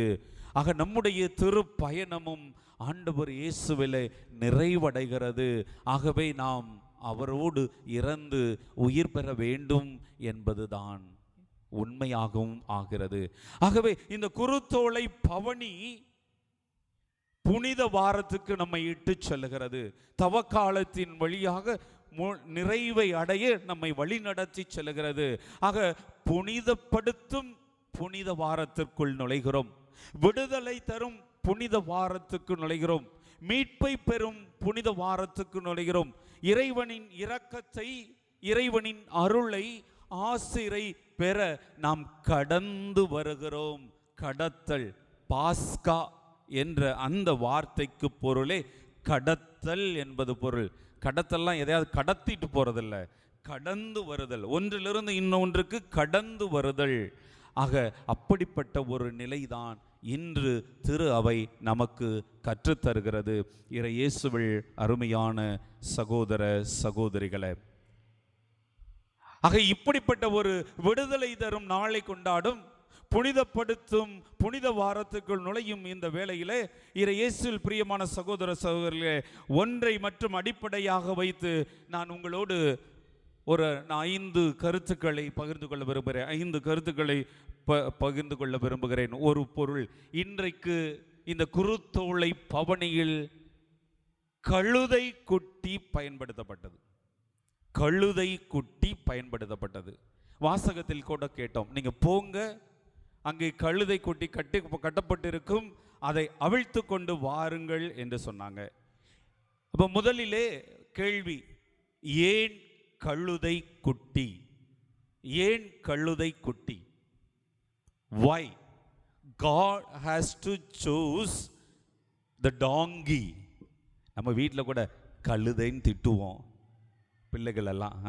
ஏன்னா கழுதை மோசமானது, பிடிக்காத ஒன்று, அருவருப்பானது ஒன்று, கீழ்த்தரமான ஒன்று அப்படிலாம் திட்டுவோம். ஏன் அப்படின்னு சொல்லும்போது அறிவியல் பூர்வமாக உண்மையாக சொல்லுகிற ஒரு கருத்து என்னவென்று சொன்னால், படை வீரர்கள் படையெடுத்து செல்லும் பொழுது குதிரையில் செல்வார்களாம். படை வீரர்கள், வரலாற்று உண்மையை சொல்லுகிறேன். படை வீரர்கள் படையெடுத்து செல்லும் பொழுது குதிரையில், யானைப்படை, குதிரைப்படை, சேனப்படை, ஏதோ ஒரு படையில் செல்வார்கள். ஆனால் அதே போரிலே அவர்கள் அமைதி பேச்சுவார்த்தை என்று நடத்துகிறார்கள் என்று சொன்னால், தொடர்ந்து போரிட முடியவில்லை, போரை முடித்துக் கொள்வோம், அமைதியாக சென்று விடுவோம் என்று சொன்னால், கழுதை குட்டியின் மேல் ஏறி நின்று அடையாளம் காட்டி திரும்பி வந்து விடுவார்களாம். ஆக நம் ஆண்டவர் இயேசு அமைதியின் அரசர். ஆகவேதான் சாவை ஏற்பதற்கு முன்பாக அவர் அமைதியின் அரசனாய், இந்த உலகத்தை ஆள்பவராய், நம் உள்ளத்தையும் ஆள்பவராய் கழுதை குட்டியின் மேல் ஏறி வருகிறார். வேற எந்த விலங்குகளையும் அவர் தேர்ந்து கொள்ளவில்லை. இயேசுவில் பிரியமான சகோதர சகோதரிகளே, இதைதான் சக்கரியா எழுதிய புத்தகம் 9ஆம் அதிகாரம் 9வது வசனத்தில் இவ்வாறு சொல்லப்படுகிறது. ஆண்டவராகிய இயேசு, அரசராகிய நம் மீட்பர் இயேசு கிறிஸ்து தாழ்ச்சி உருவான நிலையில், தாழ்ந்த நிலையில் கழுதையின் மேல் உங்கள் அரசராக ஏறி வருகிறார் என்று சொல்லப்பட்டிருக்கிறது. Price the lord, praise the lord, praise the Lord. ஆகவே கழுதை என்பது இங்கே ஒரு தாழ்ச்சி பண்பையும் அமைதியையும் ஆண்டவரின் பிரசன்னம் இருப்பதையும் வெளிப்படுத்துகிறது. ஏனென்றால் அமைதி ஏற்படுகிறது, போர் நடக்கின்ற சூழ்நிலை அமைதி ஏற்படுகிறது. இயேசுவில் பிரியமான சகோதர சகோதரிகளே, இரண்டாவதாக இந்த கழுதையினுடைய முக்கியத்துவம் என்ன? இந்த கழுதையினுடைய முக்கியத்துவம் என்ன என்று கேட்டால், இயேசுவில் பிரியமான சகோதர சகோதரிகளே, கழுதை குட்டியின் மேல் ஏறி வருகின்ற அந்த ஆண்டவர் தான் அங்கே முதன்மைத்துவம் பெறுகிறார். கழுதைக்கு முக்கியத்துவம் யாருமே கொடுக்கவில்லை. கம்பளிகள் விரிக்கப்பட்டன, தங்கள் ஆடைகளை எல்லாம் கழற்றி வழியோரம் விரித்தார்கள். கழுதை ஏறி வருவதற்கல்ல, கழுதையின் மேல் இருந்த இயேசுவுக்காகத்தான் விரிக்கப்பட்டது. ஆகவே அங்கே முக்கியம் பெற்றது எது? கழுதையா இல்லை இயேசுவா? இயேசு. ஆகவே தன்னை இழந்தது கழுதை, தனக்கு முக்கியத்துவம் கொடுக்கவில்லை என்பதையும் உணர்ந்தது. ஆனால் தன் மேல் இருக்கின்றவர் இந்த உலகத்தின் அரசர், இந்த உலக மக்களை மீட்க வந்தவர், அமைதியின் அரசர். ஆக அவர்தான் மேன்மைப்படுத்தப்பட்டார். அவருக்கு தான் எல்லா முக்கியத்துவம், எல்லா கவனமும் சிதறமில்லாமல் கொடுக்கப்பட்டது என்பதும் உண்மையாகிறது. இயேசுவில் பிரியமான சகோதர சகோதரிகளே, ஆக கழுதை குட்டியின் மேல் ஏறி வருகின்ற ஆண்டவர் என்கிற அந்த விஷுவல், அந்த கண்களுக்கு புலப்படுவனமாக வெளிப்படக்கூடிய அந்த திரை, இல்லை என்றால் இந்த குருத்து ஞாயிறு என்பது ஒரு முடிவில்லாத ஒன்றாகத்தான் இருக்கும், முழுமை பெறாத ஒன்றாகத்தான் இருக்கும். இயேசுவில் பிரியமான சகோதர சகோதரிகளே, ஆக அங்கே முதன்மைத்துவம் பெறுவதும் முக்கியத்துவம் பெறுவதும் கழுதை குட்டியின் மேல் அமர்ந்து வந்த நம் ஆண்டவர் இயேசு கழுதை குட்டி அல்ல. மூன்றாவதாக இயேசுவில் பிரியமான சகோதர சகோதரிகளே, ஒருவன் எப்பொழுது உயர்ந்தவனாக இருக்கிறான்? ஒருவன் எப்பொழுது மதிப்பு மிக்கவனாக இருக்கிறான், ஒருவன் எப்பொழுது மதிப்பு பெறுகிறான், மனுஷன்யா, அவன் நல்லவையா, அவன் மாதிரி இருக்க முடியாதியா, அப்படி என்ற சொல்லெல்லாம் எப்பொழுது வருகிறது என்று சொன்னால், ஒருவன் தன்னைத்தானே தாழ்த்தி கொள்ளும் பொழுது. சொல்லுவாங்க இல்லையா பழமொழி, நிறைகுடம் தழும்பாது, என்ன பழமொழி அடுத்து, குறைகுடம் கூத்தாடும் அப்படின்னு சொல்லுவாங்க. நீங்கள்லாம் இடுப்பில் வச்சு பானையை தூக்கிட்டு வந்தீங்கன்னா தெரியும், குறைவாக இருந்துச்சுன்னா எப்படி டலப்புக்குன்னு ஆடி உங்கள் சேலை எல்லாம் நனைஞ்சு போகும் அப்படிங்கிறது தெரியும். அதே நிறைவாக கொண்டு வந்தீங்கன்னா தழும்பாது, அப்படியே அழகாக கொண்டு வந்துடலாம். ஆக ஒருவனுடைய மதிப்பும் ஒருவனுடைய மரியாதையும் மாண்பும் எங்கே கூடுகிறது என்று சொன்னால், தன்னை அவன் தாழ்த்தி கொள்ளும்போது அதைத்தான் கழுதை குட்டியின் மேல் ஏறி வர ஆண்டவர் தன்னை தாழ்த்தி கொண்டார். அதைத்தான் இன்றைய 2ஆம் வாசகம் பிலிப்பியருக்கு எழுதிய திருமுகமும் மிக தெளிவாக சொல்லுகிறது. கடவுள் தன்மையில் விளங்கிய அவர், கடவுள் தன்மையில் விளங்கிய அவர் அதை வலுவாய் பற்றி கொண்டிருக்க விரும்பவில்லை. மாறாக தன்னையே தாழ்த்தி சாவை ஏற்கும் அளவுக்கு, அதுவும் சிலுவை சாவையை ஏற்கும் அளவுக்கு தன்னை தாழ்த்தி கொண்டார் என்று சொல்லப்பட்டிருக்கிறது. இயேசுவில் பிரியமான சகோதர சகோதரிகளே, ஆக இறைவனின் திட்டத்துக்கு நம்மை கையளித்து, இயேசுவை போல அந்த இறைவனின் திட்டத்துக்கு கையளித்து அந்த இறை திட்டத்தை நிறைவேற்ற, இந்த மக்களுக்கு மீட்பு கொடுக்க, இந்த மக்களின் பாவங்களை கழுவ, ஆக இது மக்களுக்கு செய்யக்கூடிய ஒரு சேவை, ஒரு பணி, சர்வீஸ். ஆக நாமும் நம்முடைய வாழ்க்கையிலே, சமூகத்திலே, நாம் வாழுகின்ற ஊரிலே, நாம் வாழுகின்ற இந்த பங்கிலே தொண்டு செய்யணுமா, சேவை செய்யணுமா, அதுக்கு ஸ்டேட்டஸ் தேவையா? நான் பணக்காரனாக இருந்தா, நான் வசதியாக இருந்தா, நான் ஒரு பொறுப்பாளராக இருந்தா, இல்லை நான் ஒரு பஞ்சாயத்து தலைவராக இருந்தா, இல்லை நான் ஒரு வார்டு மெம்பராக கவுன்சிலராக இருந்தால் தான் செய்ய முடியும் அப்படின்னா இல்லை, தேவையே இல்லை, தேவையே இல்லை. எந்த நிலையிலும் நாம் இறைவனின் பணியை செய்ய முடியும், இறைவனுக்கு தொண்டாற்ற முடியும், இறை மக்களுக்கும் நாம் நம்மை கையளிக்க முடியும் என்பதை தான் மீண்டுமாக இந்த கழுதை குட்டியிலே குருத்தோலை பவனி என்பது நமக்கு எடுத்து காட்டுகிறது. இயேசுவில் பிரியமான சகோதர சகோதரிகளே, 4ஆவதாக இயேசுவில் அருமையான சகோதர சகோதரிகளே, இந்த இயேசுவை, உலகின் இரட்சகரை, அமைதியின் அரசரை தாங்கி வந்த கழுதை குட்டியாக நாமும் மாற வேண்டும்.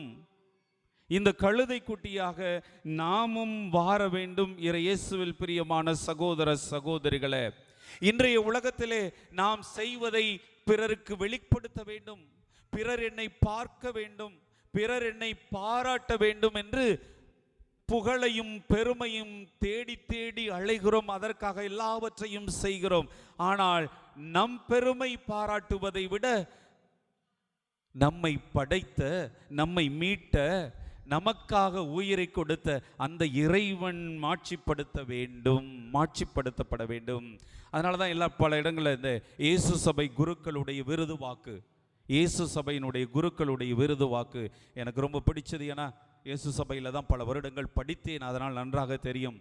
எல்லாம் இறைவனின் அதிமிக மகிமைக்கு அப்படின்னு சொல்லுவாங்க. என்னாலும் நான் படிச்சிருக்கேனா, இன்னைக்கு வாத்தியாரா இருக்கேனா, இறைவனின் மகிமைக்காக. நான் வேலை செய்கிறேனா, இறைவனின் மகிமைக்காக. நான் ஒருவனுக்கு உதவி செய்தனா, இறைவனின் மகிமைக்காக. ஆக எல்லாம், நான் செய்வது எதாக இருந்தாலும், நான் சொல்வது எதாக இருந்தாலும், நான் பேசுவது எதாக இருந்தாலும், எல்லாம் இறைவனின் அதிமிக மகிமைக்காக. அப்படித்தான் இந்த கழுதை குட்டி இருந்தது. நான் அல்ல, என் மேல் இருக்கும் ஆண்டவர் பெருமைப்படுத்தப்படுவார், மாட்சிப்படுத்தப்பட வேண்டும் என்பதில் அக்கறையாக இருந்தது. ஆகவே இன்று குருத்தோலை பவனியிலே ஆண்டவர் இயேசுவை தாங்கி வந்த அந்த கழுதை குட்டியாக நாமும் மாற வேண்டும்.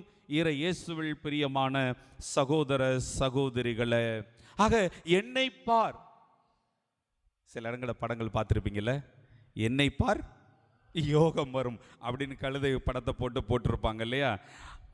அந்த நிலையிலே இயேசுவில் பிரியமான சகோதர சகோதரிகளே, என்னை பார் என்று அந்த கழுதை சொல்லவில்லை, என்னை பார் என்று சொல்லவில்லை, மாறாக என் வழியாய் வெளிப்படும் நல்லதை பார், என் வழியாய் வெளிப்படும் இயேசுவை பார், என் வழியாய் என் மேல் ஏறி வரும் இந்த உலக இரட்சகரை பார், என் வழியாய் என் மேல் வரும் இந்த உலக மீட்பரை பார், என் வழியாய் என் மேல் ஏறி வரும் உன் பாவங்களுக்காக இறந்து உயிர்த்தெழுந்த இந்த இயேசுவை பார் என்று சொன்னதே, அதுபோல நாமும் நான் கிறிஸ்தவன், ஆனால் என்னில் வாழும் கிறிஸ்துவை நீ பார், என்னில் வாழும் கிறிஸ்துவை நீ கண்டுகொள் என்று சொல்லி அந்த கிறிஸ்துவுக்கு நாம் உண்மையாய் சான்று பகர வேண்டும்.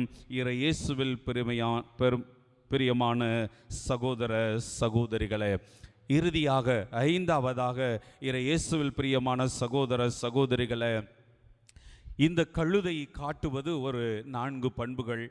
எப்படி என்று சொன்னால், இயேசுவில் பிரியமான சகோதர சகோதரிகளே, நாம் எப்பொழுதும் எல்லோருக்கும் அவைலபிளாக கூடியவர்களாக இருக்க வேண்டும். நாம் எப்பொழுதும் தாழ்ச்சி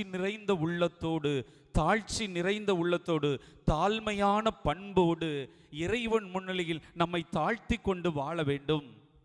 நாம் எப்பொழுதும் நல்லதை சுமந்து செல்ல வேண்டும். நாம் நல்லதை எவ்வாறு கழுதை கொட்டி அந்த ஆண்டவராகிய இயேசுவை உலகத்தின் மீட்பரை சுமந்து, அதுபோல நாம் நல்லதை சுமந்து செல்ல வேண்டும். இறுதியாக இயேசுவில் பிரியமான சகோதர சகோதரிகளே, நாம் இறைவனை நம்ப வேண்டும். தன்மேல் அமர்ந்திருந்த இயேசுவின் மேல் அந்த கழுதை நம்பிக்கை கொண்டிருந்தது. அது அங்கு எந்த ஒரு வெறி ஆட்டமும் எதுவும் செய்யல, அமைதியாய் நடந்து வந்தது. தன் மேல் அமர்ந்திருந்த இயேசுவை கண்டது, அதில் அமைதியாய் நடந்து வந்தது. அதுபோல் நாம் இயேசுவை அணிந்து கொள்ள வேண்டும். அப்படிதான் பவுலடிகளார் சொல்வார், இயேசுவை அணிந்து கொள்ள வேண்டும். ஆக இயேசுவை அணிந்து கொண்டால் அந்த இயேசுவை சுமப்பதிலே மகிழ்ச்சி இருக்க வேண்டும், அந்த இயேசுவை இந்த உலகுக்கு கொடுப்பதிலே மகிழ்ச்சி இருக்க வேண்டும், அந்த இயேசுவுக்காக நம்மை நாம் தாழ்த்தி கொள்ள வேண்டும், அந்த இயேசுவாக மாற வேண்டும், அந்த இயேசுவின் மீது நாமும் நம்பிக்கை கொண்டு வாழ வேண்டும், அந்த நம்பிக்கை நம்மை வழிநடத்த வேண்டும். அதுதான் இன்றைய விழாவிலே, இந்த குருத்தோலை ஞாயிறிலே கழுதை குட்டியாக வரும் கழுதையின் வழியாக நாம் கற்றுக்கொள்ள வேண்டிய பாடம். ஆக அப்படிப்பட்ட ஒரு நிலையோடு இறைவன் நம்மை எல்லாம் நிறைவாக ஆசீர்வதிக்கிறார் என்பதை உணர்வோம். நாம் அந்த கழுதை குட்டியை போல ஆண்டவர் இயேசுவை சுமக்கும் கழுதையாக மாறுவோம். உண்மையை உலகுக்கு கொடுப்போம், நல்லதை பகிர்ந்து வாழ்வோம், நல்லவர்களோடு நல்ல உறவிலே வாழ்வோம். இறைவன் கொடுக்கும் மாட்சியையும் இந்த பாஸ்கா பெருவிழாவையும் மகிழ்ந்து கொண்டாடுவோம். இறைவன் நம் அனைவரையும் நிறைவாய் ஆசீர்வதிக்கட்டும். ஆமென்.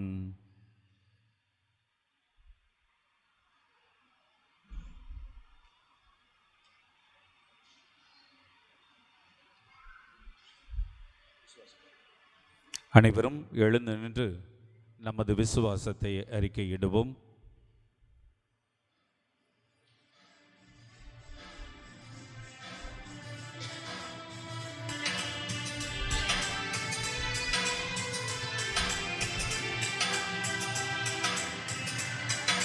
மன்னையும் படைத்தவராம் கடவுள் ஒருவர் இருக்கின்றார், தந்தை மகன் தூய ஆவியராய் ஒன்றாய் வாழ்வோரை நம்புகிறேன்.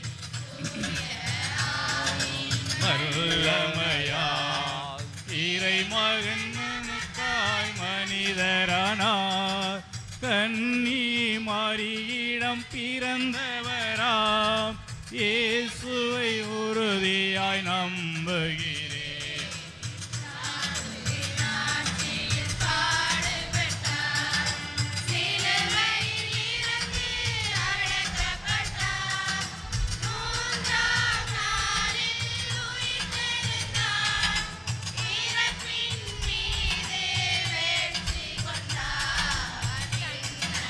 வாழும் தந்தையிடம் அரியணை கொண்டு இருக்கின்றார்,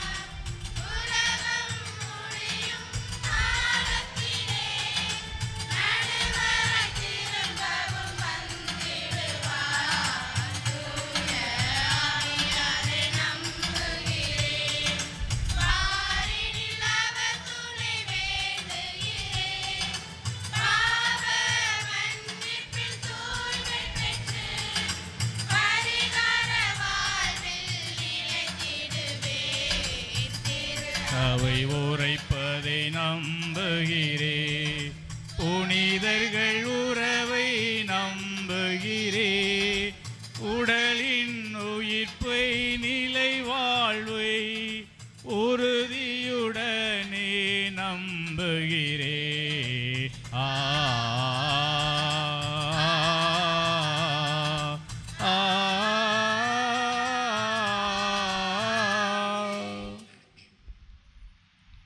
நம்முடைய தேவைகளை எடுத்து எம்பி மன்றாடுவோம்.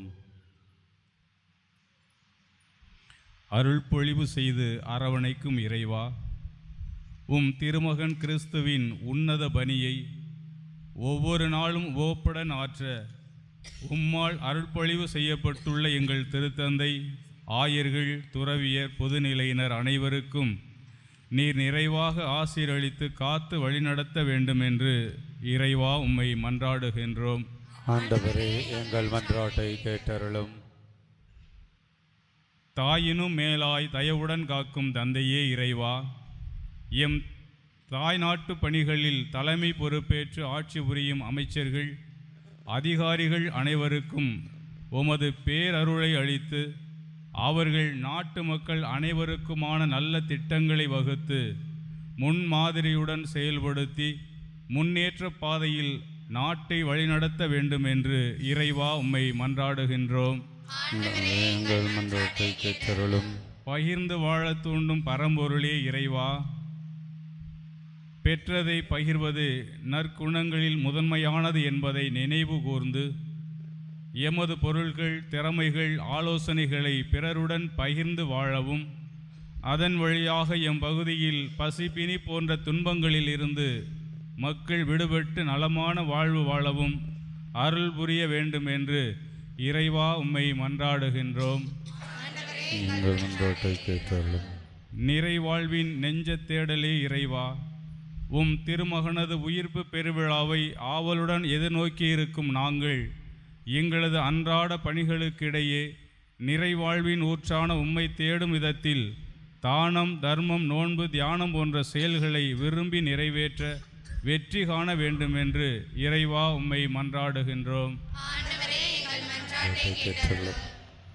அமைதியாக நம்முடைய தனிப்பட்ட தேவைகளுக்காக மன்றாடுவோம்.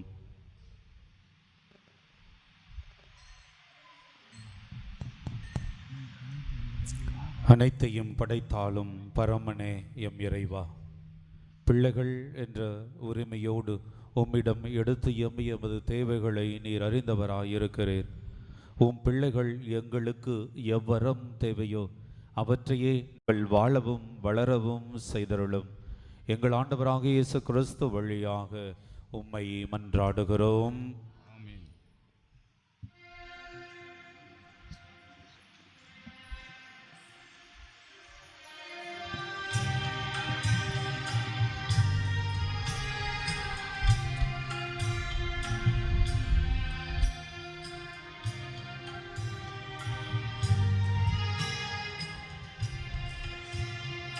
காணிக்கை மலர்கள் கொண்டு வந்தே கனிவாய் ஏற்றிடுவார்.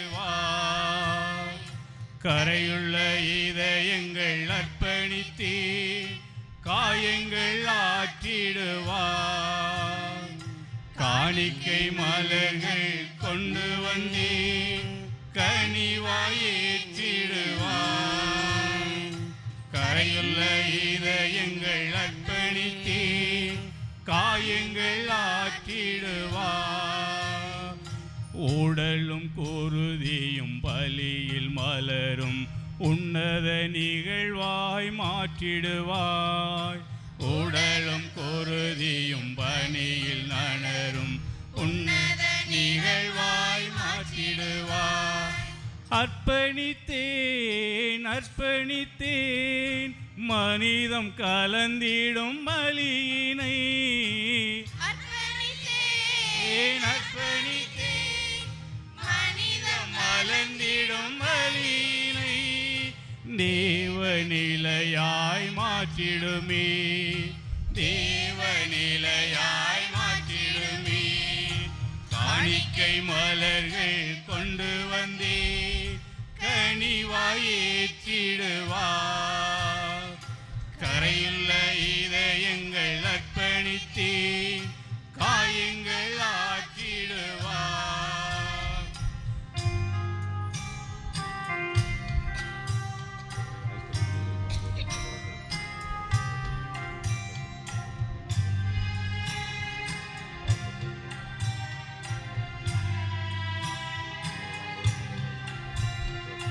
பசித்தோ நலிந்தோர் உயர்ந்திடவே என்னுடல் உழைப்பினை தர வந்தே. வாழ்வினை இழந்தோர் வளம் பெறவே குருதி சிந்தம் அன்பை தந்தே. வறுமை சிலுவை அழுத்தும் போது தாங்கும் மனிதராய் மாற வந்தே. சிலுவை அழுத்தும் போது தாங்கும் மனிதராய் மாற வந்தே. தாழ்ந்த இதயங்கள் தந்து நின்றே. அன்புமிக்க சகோதர சகோதரிகளே, எங்களுடையதும் உங்களுடையதுமான இப்பலி எல்லாம் உள்ள தந்தையாக இறைவனுக்கு ஏற்றதாகும்படி செபியுங்கள்.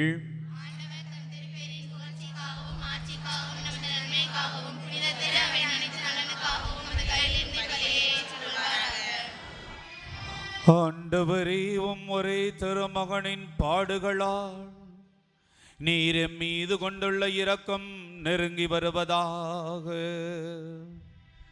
எங்கள் செயல்களால் தகுதியற்றவர்களாயினும் இந்த ஒரே பழியின் ஆற்றலால் உமது இரக்கத்தை முன்கூட்டியே நாங்கள் கண்டுணர்வோமாக. எங்கள் ஆண்டவராகிய இயேசு கிறிஸ்து வழியாக உம்மை மன்றாடுகிறோம். ஆமென். ஆண்டவர் உங்களோடு இருப்பாராக. உம் ஆன்மாவோடும் இருப்பாராக.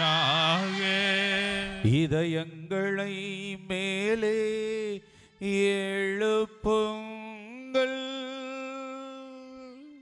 ஆண்டவரிடம் எழுப்பியுள்ளோ. நம் இறைவனாகிய ஆண்டவருக்கு நன்றி கூறுவோம். அது தகுதியும் நீதியும் ஆனது. ஆண்டவரே, தூயவரான தந்தையே, என்றும் வாழும் எல்லாம் வல்ல இறைவா, எங்கள் ஆண்டவராகிய இயேசு கிறிஸ்து வழியாக எந்நாளும் எவ்விடத்திலும் நாங்கள் உமக்கு நன்றி செலுத்துவது மெய்யாகவே தகுதியும் நீதியும் ஆகும். எங்கள் கடமையும் மீட்புக்குரிய செயலுமாகும்.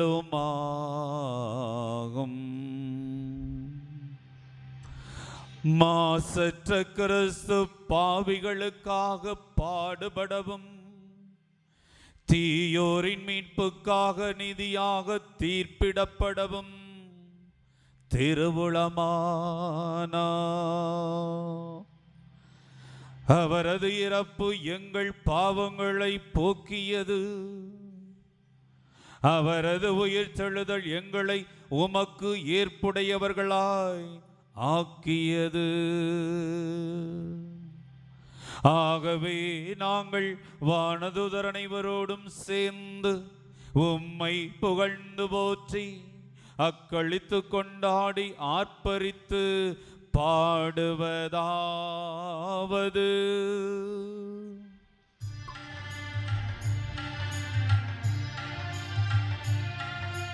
தூயவர் தூயவர் தூயவர் வான்படைகளின் கடவுளாம் ஆண்டவர்.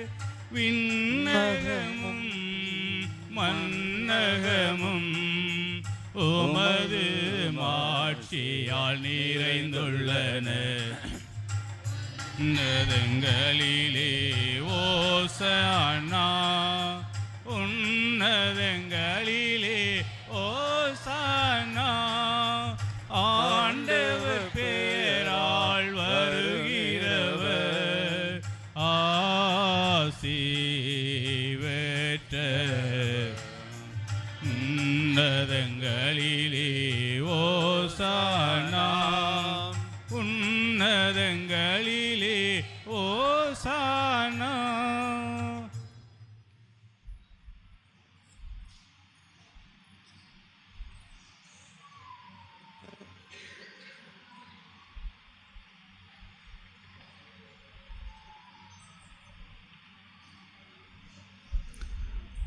ஆண்டவரே, நீர் மெய்யாகவே தூயவர், தூய்மை அனைத்துக்கும் ஊற்று.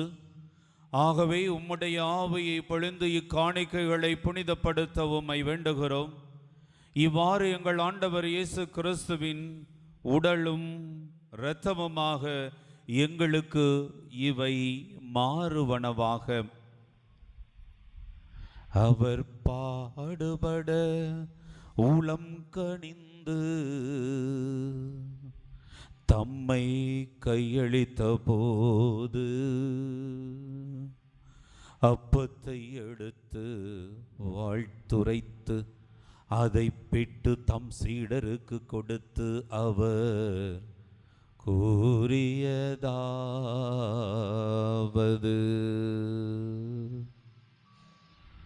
அனைவரும் இதிலிருந்து பெற்று உண்ணுங்கள், ஏனெனில் இது உங்களுக்காக கையளிக்கப்படும் என் உடல்.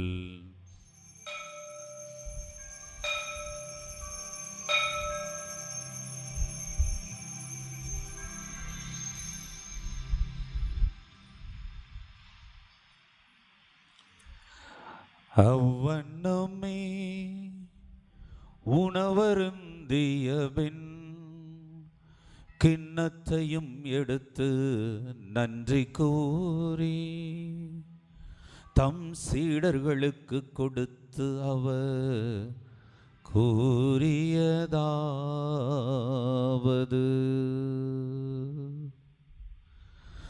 அனைவரும் இதிலிருந்து பெற்று பருகுங்கள், ஏனெனில் இது புதிய நிலையான உடன்படிக்கைக்குரிய இரத்தத்தின் கிண்ணம். இது பாவ மன்னிப்புக்கென்று உங்களுக்காகவும் பலருக்காகவும் சிந்தப்படும். இதை என் நினைவாக செய்யுங்கள்.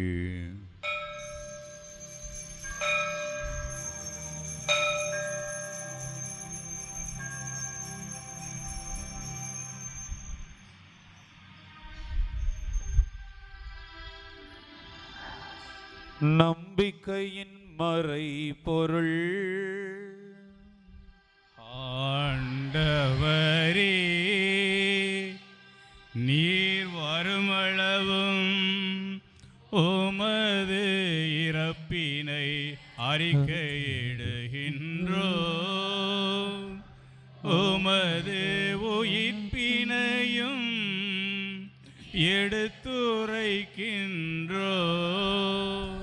ஆகவே ஆண்டவரே, நாங்கள் கிறிஸ்துவின் இறப்பினையும் உயிர்ப்பினையும் நினைவு கூர்ந்து வாழ்வதரும் அப்பத்தையும் மீட்பளிக்கும் கிண்ணத்தையும் மக்கு ஒப்புக் கொடுக்கின்றோம். உன் திருமணின்று மக்கு ஊழியம் புரிய தகுந்தவர்கள் எங்களை ஏற்றுக்கொண்டீர், எனவே உமக்கு நன்றி செலுத்துகின்றோம். மேலும் கிறிஸ்துவின் உடலிலும் இரத்தத்திலும் பங்கு கொள்ளும் எங்களை தூய ஆவியார் ஒன்று சேர்க்க வேண்டும் என உம்மை தாழ்மையுடன் மன்றாடுகிறோம்.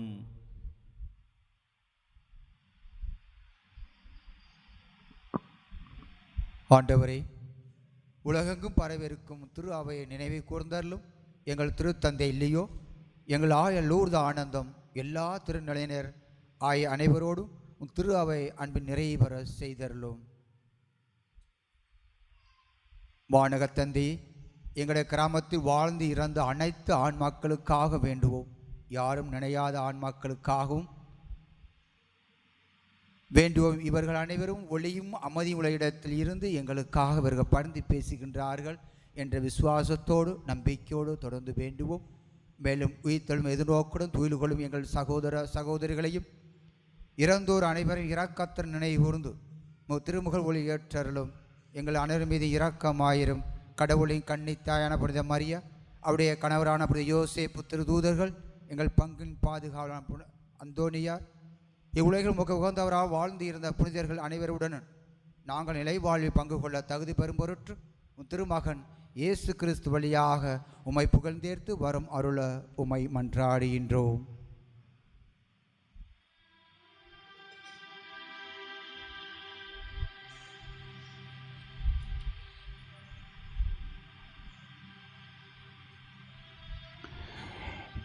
இவர் வழியாக இவரோடு இவர்கள் எல்லாம் வல்ல இறைவனாகிய தந்தையே,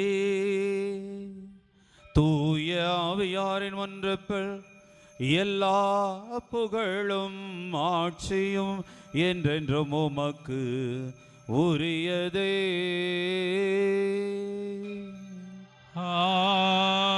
ஆமென், ஆமென், ஆமென்.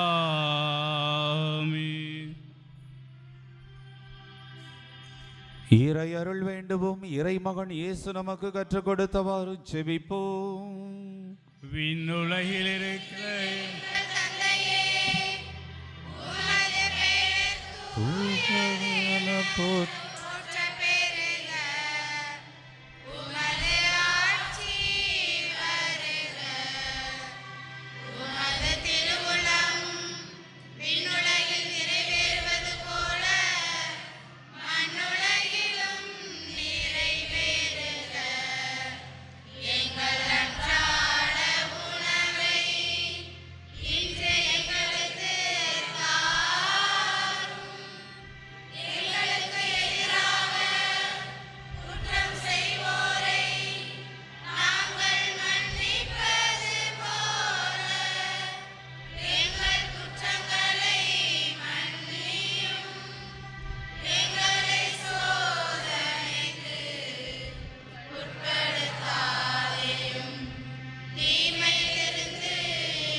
ஆண்டவரை தீமை அனைத்திலும் இருந்து எங்களை விடுவித்து எங்கள் வாழ்நாளில் அமைதியை கனிவுடன் அருள உம்மை மன்றாடுகிறோம். உமது இரக்கத்தின் உதவியால் நாங்கள் பாவத்திலிருந்து எப்போதும் விடுதலை பெற்று யாதொரு கலக்கமுமின்றி நலமாயிருப்போமாக. நாங்கள் எதிர்நோக்கியிருக்கும் பேரின்பத்துக்காகவும் எம் மீட்பராகிய இயேசு கிறிஸ்துவின் வருகைக்காகவும் காத்திருக்கின்றோம்.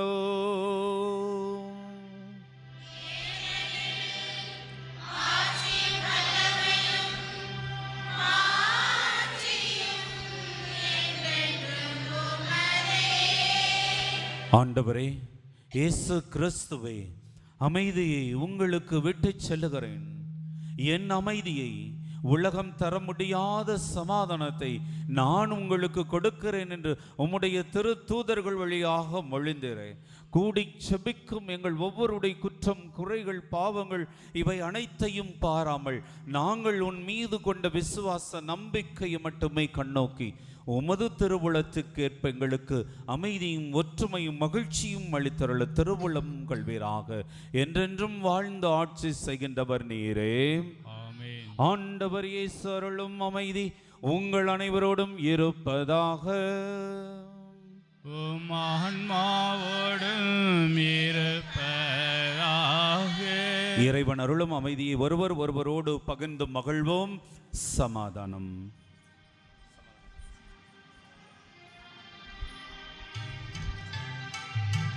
உலகின் பாவம் போக்கும் இறைவனின் செம்மறியே, எங்கள் மேல் இரக்கம் வையும். உலகின் பாவம் போக்கும் இறைவனின் செம்மறியே, எங்கள் மேல் இரக்கம் வையும்.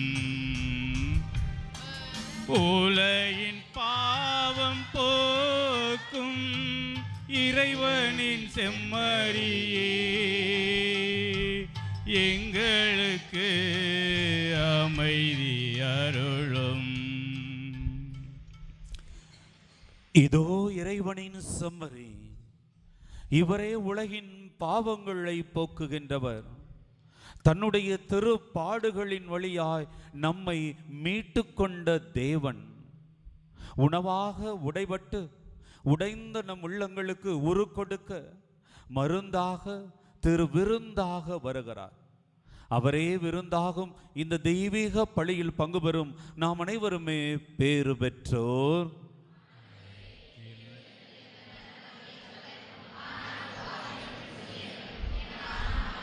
கிறிஸ்துவின் திருவுடலும் திரு ரத்தமும் நம்மை காத்து முடிவில்லா வாழ்வளிப்பதாக. ஆமென்.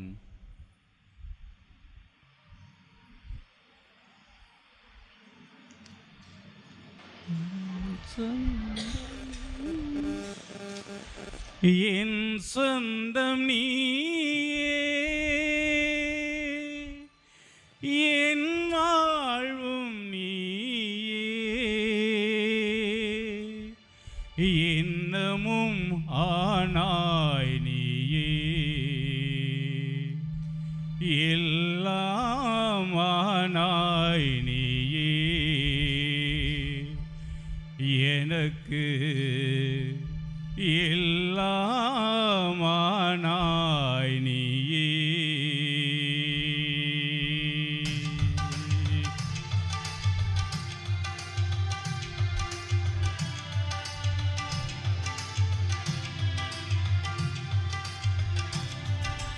என் சொந்தம் நீயே, என் வாழ்வும் நீயே, என் வாழ்வின் வழியும் நீயே, உறவாடும் இருந்தானவா, உயிரோடு கலந்திடவா, என் உணர்வோடு உறைந்திடவா. என் சொந்தம் நீயே, என் வாழ்வும் நீயே, என் வாழ்வின் வழியும் நீயே,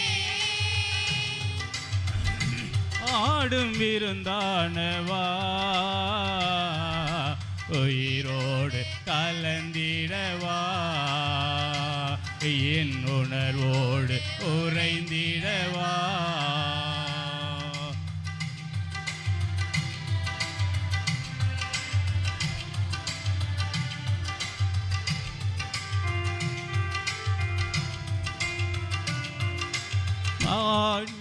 வாடிய மலராய் வதங்கியே வீழ்ந்தேன், விண்ணாளும் கதிராக ஒளிர்ந்தாய் நீயே.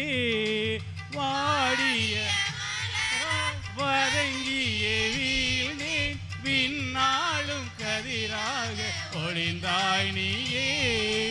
தேடியும் கிடைக்காத தாயன்பே, இங்கு நீரின்றி என் வாழ்வு வீணாகுமே.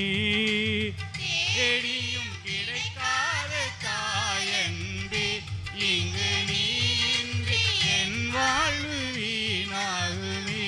அன்பு தாயாக அனைத்தாயின் துயர் தீருமே.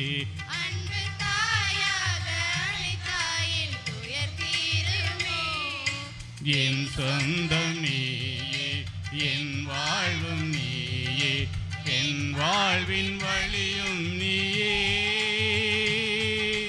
உறவாடும் இருந்தானவா,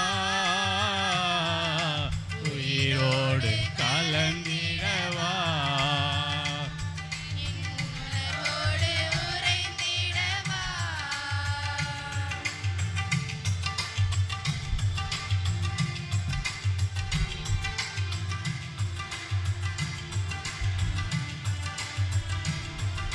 நீரின்றி தவிக்கும் மான் போல ஆனேன், மழையாக என் தாகம் தீர்ப்பாய் நீயே.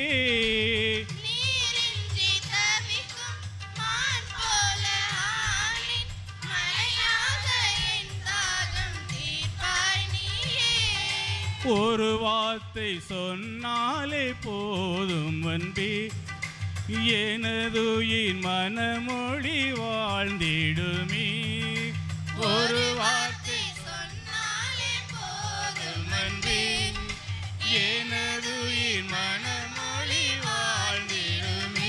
வாழ்வின் உணவாக உயிராக உடன் வாருமே. வாழ்வின் உணவாக உயிராக உணவாருமே. என் சொந்தம் நீயே, என் வாழ்வும் நீயே, என் வாழ்வின் வழியும் நீயே. உறவாடும் விருந்தானவா, உயிரோடு கலந்திடவா, என் உணர்வோடு உறைந்திடவா. என் வாழ்வும் நீயே, என் வாழ்வும் நீயே, என் வாழ்வின் வழியும் நீயே. உறவாடும் விருந்தானவா, உயிரோடு கலந்திடவா, என் உணர்வோடு உறைந்திடவா.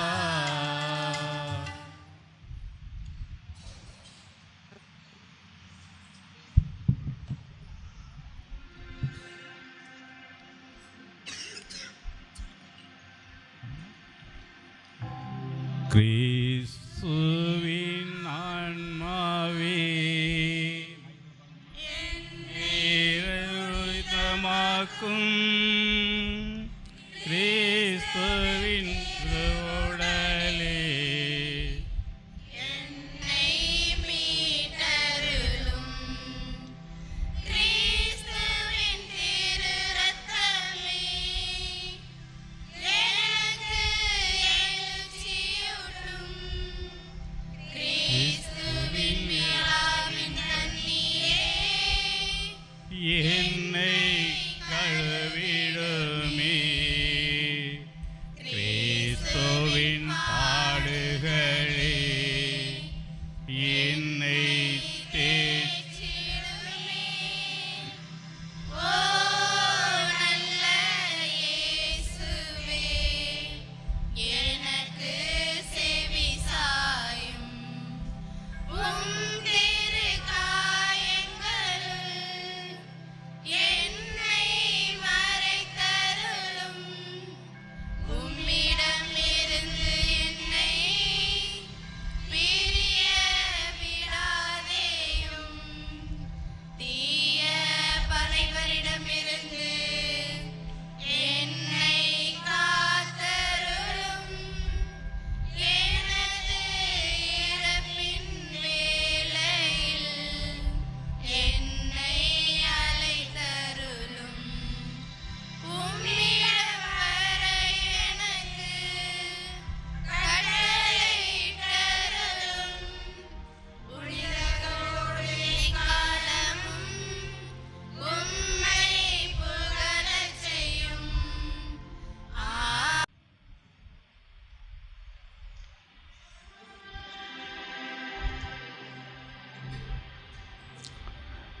தந்தையே, நான் குடித்தால் அன்றி இத்துன்பக் கிண்ணம் அகல முடியாதென்றால் உமது திருவுளப்படி ஆகட்டும்.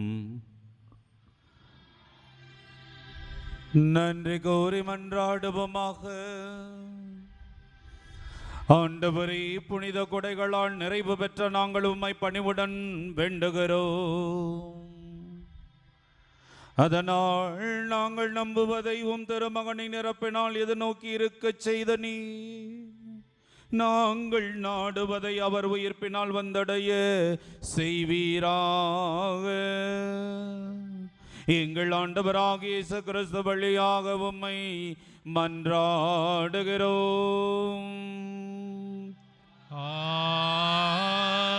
ஆமென். ஆண்டவர் உங்களோடு இருப்பாராக. உம் ஆன்மாவோடும் இருப்பாராக.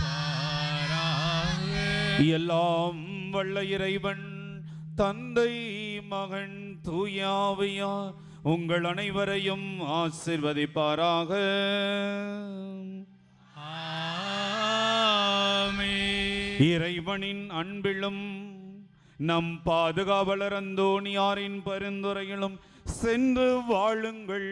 திருப்பலி நிறைவு பெற்றது.